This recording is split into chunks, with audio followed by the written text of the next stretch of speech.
Welcome to this lesson on trigonometric substitution. Today, we are focusing on a specific case, integrals involving the square root of a squared plus x squared. Why do we need a special method? Well, look at the integral on the right. We have the square root of a squared plus x squared. If we try a standard u substitution with u equals the inside term, we need a 2x factor outside, which we don't have.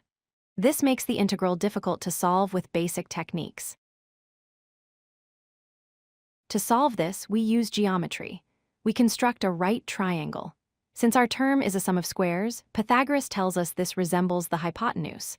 We label the adjacent side, the opposite side x, and the hypotenuse becomes the square root of a squared plus x squared. We also define an angle theta. From this triangle, we can find a relationship between x and a. The tangent of theta is opposite over adjacent, which is x divided by a. Solving for x, we get our substitution. X equals a times tangent of theta. Never forget the differential. If x equals a times tangent theta, we must differentiate both sides to replace dx.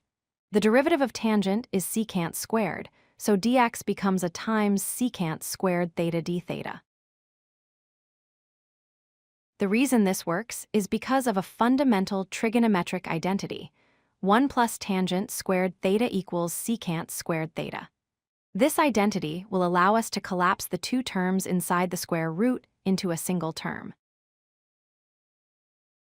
Let's see the algebra in action. We substitute x with a tan theta. We factor out a squared. Inside the parenthesis, we get 1 plus tan squared, which becomes secant squared. Finally, the square root of a squared secant squared simplifies perfectly to just a secant theta. Now we substitute everything back into the integral. The square root becomes a secant theta. The dx becomes a secant squared theta d theta. Multiplying these together, we get a constant a squared times the integral of secant cubed theta. This is now a trigonometric integral we can solve. Once you solve the trigonometric integral, your answer will be in terms of theta. But the original problem was in terms of x. You must use the reference triangle we drew earlier to convert any trig functions back into algebraic expressions involving x.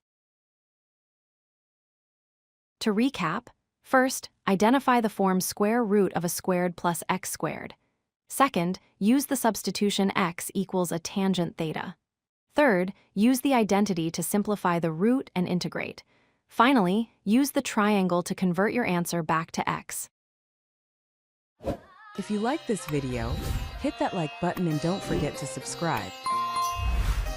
Visit codelucky.com for more such useful content.